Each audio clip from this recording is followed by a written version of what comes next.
Yo, dudes, the Empire's pretty chill. Maybe you could, join it or something.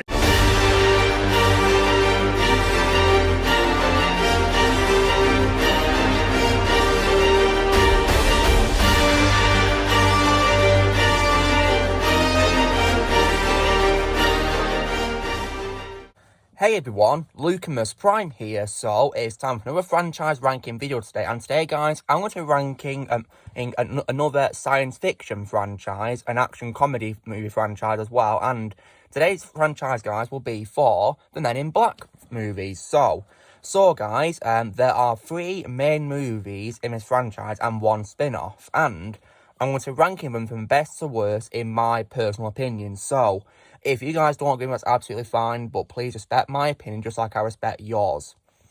Okay, so starting with what is definitely my all-time favourite in this franchise, I'm going to go with the first one, simply called Men in Black, released in 1997, directed by Barry Sonnenfeld, and I give this movie a flat-out 10 out of 10. So what I like about it is I really love the cast. For example, I love Will Smith as Agent J. I consider this probably my 3rd favourite role of Will Smith after Dr. Robert Neville in I Am Legend, and also as Hancock in the Hancock movie in 2008. And I especially as well loved Tommy Lee Jones as Agent K. This is definitely my favourite role of Tommy Lee Jones. You know, I think he's way better in this role than as Two-Face in Batman Forever, a movie that I didn't really like. And he was also very good as Chester Phillips in Captain America First Avenger as well, in my opinion. Really good in that role. But this is probably my favourite one that he's played, definitely, because he was a pretty great character and a great mentor towards Agent J as well. I also as well loved Rip Torn, rest in peace, as Agent Z, who is the chief of the Men in Black organisation in New York, yeah. This is definitely my favourite role of Rip Torn in live action, and in my opinion, he was way better in this role than as the OCP leader in a horrible movie I hate, which is RoboCop 3. You know, the old man of RoboCop 3. Because I really did not like that role, to be honest. But in this role, he was far better. And this is definitely my favourite, live-action role. But my favourite voice role of his would have to be Hephaestus in God of War 3. But yeah, this is definitely my favourite role in live-action. Definitely. Absolutely. I also as well loved Tim Blaine as a voice of Frank the Pug. You know, Frank is definitely one of my favourite characters because he's really funny and entertaining and really adorable as well. Cute pug. I also, as well, really love a villain, guys, who is called Edgar the Bug, who is played by Vincent D'Onofrio. This is definitely my 2nd favourite role of Vincent D'Onofrio after the Kingpin in the Daredevil Netflix show. Absolutely. Because he was great in this role as Edgar the Bug. And yeah, really great villain, my favourite villain in the franchise. And I also, as well, loved... liked Linda Fiorentino as Dr. Laura Weaver, or Agent L. She was also great in her role. I also liked Tony Shalhoub as Jack Jeeves, who is the alien arms dealer. He was pretty funny in my opinion. Other good qualities beside the cast is that I also love the visuals. I think the visuals for 997 are very amazing in my opinion. They're great visuals. And I've already mentioned I do love Edgar the Bug. He's my favourite villain in the franchise. In my opinion, no villain's better than him. I also as well definitely love Danny Elfman's music. Yeah, Danny Elfman's music was absolutely amazing in this movie. Although, of course, guys, my personal favourite music by Danny Elfman is his music in the first 2 Spider-Man movies by Sam Raimi, before he got replaced by Christopher Young in Spider-Man 3. But yeah, that's my favourite music. But his music in this movie and the other films was really good, in my opinion. I loved his music. The CGI for the time was also pretty good as well, in my opinion. Definitely does hold up pretty well in many aspects. Although I will admit, guys, that, the scene where, Edgar Bug turned into his true form after he gets out of the Edgar suit, that bug was pretty scary for me because, for those you don't know, I've actually got a phobia of bugs. So, yeah, it's called entomophobia. I really hate bugs, so it was pretty horrifying to see and pretty scary in my opinion, but he was still a great villain nonetheless. And I also love the credits music, which is actually sung by Will Smith, guys, which is called Men in Black, yeah. Great song. Very catchy, and yeah. So it's definitely my favourite in the franchise. It had such a great story, great introduction to K and J. I loved it. 10 out of 10. Now, my 2nd favourite in the franchise, guys, would have to be Men in Black 3. The 3rd instalment, released in 2012, directed again by Barry Sonnenfeld, and yeah. And I give this movie an 8.5 out of 10. So, what's good about this is, once again, I think it's got a great cast. For example, I love, once again, Will Smith as Jay, Tommy Lee Jones as Kay. And also introduced to new cast members as well, such as Emma Thompson as Agent O, who is the new chief of the Men in Black organisation in New York, because unfortunately something bad happened to Zed, which I did not like, which we'll get onto in a second. And I also, as well, definitely love the introduction of Josh Brolin as young Agent K. And I gotta say, he was actually a very good choice, you know, to play a younger version of Tommy Lee Jones, because he does have a bit of a facial resemblance to Tommy Lee Jones when he was younger, in my opinion. Pretty good resemblance. And I also, as well, liked the villain called Boris, who was played by Jermaine Clements. Like, I thought he was really entertaining. He was pretty funny, and he looked a bit like, you know, like a rock band singer a little bit, but like an alien version. He was actually pretty funny, actually, yeah. Pretty cool. Like, I think he took inspiration from, like, you know, rock singers, I think, yeah, from his appearance, yeah. Like, he looked like that a little bit. And I also, as well, liked Bill Hader as Agent W, who is actually Andy Warhol in 1969 as a member of Men in Black, which is pretty cool. And also, I also, as well, liked Mike Coulter as Colonel James Darrell Edwards Jr., who is actually Agent J's father, guys, yeah. Although, personally, guys, I like him far more as Luke Cage in the Luke Cage Netflix show, and also The Defenders and Jessica Jones as well. And I also, as well, liked how we got a cameo appearance by Nicole Scherzinger as Lily Poison, who's the person who frees Boris at the start of a movie. She was pretty cool, actually, yeah. And I of course know her being a judge on several talent shows, for example, The X Factor. Although I don't really watch that show, guys. I only watch it just to see the, you know, bad audition, because they're really hilarious, in my opinion. But yeah. But it was really nice to see her in this movie. Also, the CGI was also top notch. Once again, I liked the CGI. It was pretty good, yeah. I liked it. And plus, I also think Boris was a much better villain compared to the villains we're going to get to in the movies I don't like, you know, being the second movie and the spin-off. So yeah, I think he was a much better villain, in my opinion. I also Danny Elfman's music. The story was pretty interesting as well, where Jay goes back in time to save Kay after he's accidentally wiped out of existence by Boris, who goes back in time to convince his younger self to kill Kay when he was younger. And plus, also as well, I also as well think this movie definitely has the perfect ending of the entire franchise, in my opinion. Like, because I love how at the end, unfortunately, Colonel Edwards gets killed, sacrificing to save Kay from young Boris. But we then get a revelation that he's got a son, and it's actually Jay all this time. And then we see Kay all this time has actually been looking after Jay. So yeah, he's been watching over him for his whole life, and so yeah. And like, that was such a very touching scene, guys, you know, and it made me appreciate Kay a lot more than I used to. Like, yeah, that was just so amazing. And like, in my opinion, guys, that is where the franchise truly ended, in my opinion. Like, we did not need any more movies after this. So yeah. However, the reason why this is my second favorite, not my all-time favorite, is because there's a few bad qualities. For example, I mentioned that I don't like, you know, something happened to Zed, and this is it, because I don't like how he died off screen. Like, I hated that, because, you know, Zed was so entertaining in the first two movies, and he got killed off screen. I didn't like that. But I do believe Rip Torn did have a cameo appearance as an alien at his funeral, so yeah.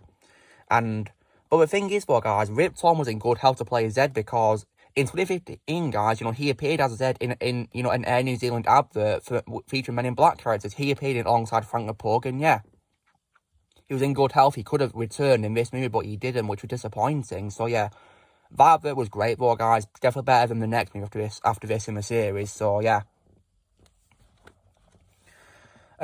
Another bad quality I will say, speaking of Frank, guys, is I don't like how Frank did not return. He was absent. The reason why is because the pug that played him sadly passed away, so rest in peace. But the thing is, Frank appears in a cameo appearance in International, so why couldn't we do the same with this movie, have him appear in this, you know? Disappointing. But I do believe Tim Blaney does have a cameo appearance as the Worms at Zed's funeral, so yeah, he does voice the Worms, so yeah. I also don't like how Tommy Lee Jones is unfortunately hard in the movie, because he only appears at the beginning and the end, because of course Kay gets wiped out from existence, and we meet his younger version played by Josh Brolin. But so thankfully, guys, the character has lots of screen time, but sadly Tommy Lee Jones doesn't, because he only appears at the start and the end, because Kay gets wiped out from existence, and Jay has to rescue his younger self from Boris. So yeah. But of course, my favourite Josh Brolin will always be Thanos in the MCU. But yeah, he was still a great choice for a younger version of K, definitely. And of course, you know how Boris can produce insects from his hands. Like, that again creeped me out because I hate bugs. I've got a phobia of bugs, so yeah. But almost, this is my second favourite franchise, and I give it an 8.5 out of 10. Now, unfortunately, we now get on to 2 movies that I hate in this franchise, guys. So yeah, now, in third place, this is not fair because I don't like it, guys. We're going to go on to a spin-off released in 2019, which was Men in Black International. And oh my god, right? When I learned that Barry Sonnenfeld was not directing this, I kind of had a feeling it wouldn't go very well, and it didn't go well because I watched this on Netflix earlier this year, guys, and I did not like it. So, however, it does have good qualities, you know, a few. For example, I liked Liam Neeson as the villain, High T. Like, Liam Neeson was probably the only actor that I enjoyed most of this movie, in my opinion, guys, you know. I thought he was really good as his character. My favourite roles will always be Qui-Gon Jinn, Ra's al Ghul, and Brian Mills, but he was still decent in this role as High T, in my opinion. And yeah, Emma Thompson also returned as Agent O as well for Men in Black 3 as like a connection to a third movie. So yeah, this was like a confirmation this is in the same universe as those 3 movies. Although I didn't like how she didn't have much screen time, which we'll get to in bad qualities. And I also, as well, thought Kumail Nanjiani was decent as Pawnee, the little, you know, green alien with like a red corn on his head. Corn, yeah. I thought he was pretty decent as him, but to be honest, you know, as well, I think he's also way better in this role than as Kingo in Crap Tunnels, as I call it, because I hate that movie. I thought he was way better in this movie and less boring, in my opinion, and way less bland as well, to be honest. So, yeah. That's not saying much, because I don't like this movie. I also liked Rafe Spall as Agent C as well, guys. I thought he was really good in this role. Definitely better than his role in Jurassic World Fallen Kingdom. Although I do like him way more because of his work in, you know, Simon Pegg and Edgar Wright's Three Flowers Cornell trilogy, to be honest. So, yeah. It was also nice to see Frank return as well because he was absent from the third movie, so, yeah. And I also, as well, once again loved Danny Elfman's music, which he did with someone called Chris Bacon. So, his music was great in this movie because he does such great music, in my opinion. And I also, as well, think that, you know, High T was a better villain than any of the villains in Men in Black 2 as well. And, yeah. And, so, yeah. And some of the CGI was also decent as well, I will admit. You know, some of the CGI was good, but, yeah. However, on to bad qualities, there's so many of them which make me hate this movie. So, what I did not like was, I did not like Chris Hemsworth or Tessa Thompson in their roles as Agent H&M at all. Like, they completely lacked the charm and charisma that Will Smith and Tommy Lee Jones had at all. They were so terrible in their roles. Like, I consider this to be Chris Hemsworth's second worst role after Kevin Bettman in the 2016 Abomination remake of Ghostbusters. So, yeah. And I can tolerate Tessa Thompson far more as Valkyrie in the MCU, to be honest, because I don't like her character in this movie at all, guys. So, yeah. I do ever want to check her out in her role in the Creed movies one day, but, yeah. In this movie, she was just terrible in her role. Really bad. And also, not to mention, guys, Emma's also Mary Sue, because compared to Agent J, who had lots of training, she hardly had any training at all, which is disappointing. So, like, you know, hardly any training compared to all the effort that Jed's put in his training, you know, Mary Sue. I also, as well, did not like how there was no J or K in this movie. They only appear as a painting, and that's it. That was disappointing, because I love those two characters, so they're absent in this movie. And also, one of the posters, guys, for the movie is very misleading because, you know, around the time the movie came out in 2019, I saw loads of posters on buses, and it showed Frank the Pug and the worms in the poster. But the thing is, they only have cameo appearances, guys. Like, Frank only has a cameo appearance in the New York area of Men in Black. And that's it, we never see him again. So that was a massive letdown. And the worms only have a cameo appearance on that, you know, train that takes Agent M to London from New York. So, yeah. Like, that was a massive letdown. Not only that, but despite Emma Thompson giving a good performance as Agent O, she only has 2 scenes in the movie, guys. You know, only a couple of scenes and was wasted. So, like, what an absolute waste of Agent O. I like her far more Men in Black 3. So, yeah. Also, as well, guys, the movie also forced in a pretty stupid joke about Thor, because Chris Hemsworth plays Thor in the MCU, where it basically shows his character Agent H grabbing a hammer and, you know, to use against that alien played by Spencer Wilding. And yeah, we hear Danny Elfman's 4 theme, actually, guys, you know, which I believe was from, you know, For a Dark World, which was composed by Brian Tyler, I believe. So, yeah. Like, I feel like, you know, that joke just did not land at all. Like, they could have done it way better, to be honest. So, yeah. Like, that was disappointing in my opinion. Like, that joke, I didn't even laugh at that joke, I just rolled my eyes because it was just stupidly executed in my opinion. So, yeah, now. However, because of Liam Neeson, Emma Thompson, and Kumail Nanjiani making this movie watchable, and also Rafe Spall as well, and some of the CGI being decent, and the music, I give this movie a 4 out of 10. It was disappointing, but yeah. But now we get on to what is, in my opinion, the #1 worst Men in Black movie ever, which is none other than Men in Black 2, released in 2002. And oh my god, right? I don't know where to begin with how much I hate this movie, guys. Like, I hate it so much. So, okay, let's try and get through good qualities first, though, guys. So, some good qualities is, you know, the acting by actors such as, you know, Will Smith, Tommy Lee Jones, Rip Torn, and Tim Blaney, and Tony Shalhoub is still good in my opinion. They were still good in their roles with what they were given. And I also like the introduction of Rosario Dawson as her character as well. Laura Vasquez, like, she was actually really good in this role. Her role of hers is Ahsoka Tano in The Mandalorian Series 2, an upcoming show. And I also as well liked the appearance of Patrick Warburton as Agent T. I thought he was good with where he was given, but I like him far more, guys, as Joe Swanson in Family Guy, and also as Buzz Lightyear in the Buzz Lightyear Star Command TV show. And I also like how we got a cameo appearance from Michael Jackson as well, guys, which was pretty great, because he's one of my favourite singers, and of course, rest in peace.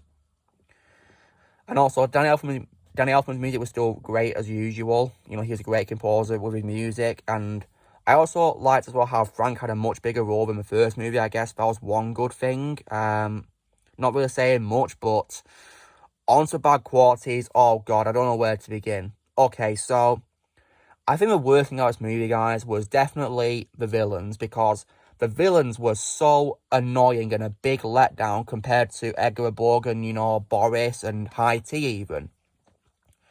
Like, for example, I really hated Selena, guys, played by Lara Flynn Boyle. Like, she was definitely a horrible villain. Like, she was so boring and, like, unentertaining. I did not like her at all. She was a terrible, terrible villain. Did not like her at all. And I also, as well, guys, did not like Scrad and Charlie, who is played by Johnny Knoxville. Like, he's basically just like a humanoid alien with another head on him with a very on a protruding stalk. Like, that was just so horrifying to see him, very cringing, horrible CGI as well for him. And he's like a henchman of Selena. But the weird thing is, guys, he disappears in a movie with no explanation. He disappears, and they don't even confirm what's happened to him at all. So yeah, not to mention he was such a terrible villain, not even, you know, villainous or entertaining in the slightest. Like, I like Johnny Knoxville far more in his Jackass works he does, to be honest, guys. Way more in that than this. Like, he's way better in that than in this, to be honest, in my opinion. And also, guys, when it comes to Michael Jackson's cameo, I really hate how he got switched off. Like, I'm thinking, don't switch off Michael Jackson like that. Like, that let me down, guys, you know, disappointing. So, yeah. I also didn't like how Agent T played by Patrick Warburton was only a cameo appearance. That was disappointing. That's why I prefer Patrick Warburton in other roles like Joe Swanson and Buzz Lightyear. Like, that was disappointing. I did not like that at all. Not to mention, Tommy Lee Jones, unfortunately, did not appear until over half an hour into a movie, guys. And after that, you know, it takes a long time for Jade to get his memory back. So, yeah, that was annoying. You know, I did not like that, really. You know, I feel like Kay was pretty mistreated at the start of me because he was hardly in it, you know. So, yeah, what a letdown. And also, the CGI was also really horrible compared to the first movie as well. I hated it. But, yeah, this was just a massive disappointment. So, yeah, now, because many of the cast was good in their roles, like Will Smith, Tommy Lee Jones, Rip Torn, rest in peace, and Tim Blaney, Tony Shalhoub, and Rosario Dawson, Patrick Warburton, and Michael Jackson's cameo, and the music by Dan Elfman is still great, I give this movie a 2 out of 10. because the villains ruined it for me. It wasn't entertaining or funny either. I just didn't like it. So yeah. So yeah, guys, that is my ranking of movies from best to worst, in my opinion. So, first place will be Men in Black from 1997. Second place will be Men in Black 3 from 2012. And third place will be Men in Black International in 2019. And last place, and definitely place because I hate it, Men in Black 2, released in 2002. So guys, this is me doing my ranking of Men in Black movies from best to worst, in my opinion. So, you know, drill, guys. Be sure to give this video a like. Also, be sure to leave in the comments how you guys would rank Men in Black movies, or you guys would rank them. Also, be sure to join the team by pressing subscribe for more videos in the future. If you'd like to be a member, you can press join using a piece of lot, or you can link all the description. I'll see you all later.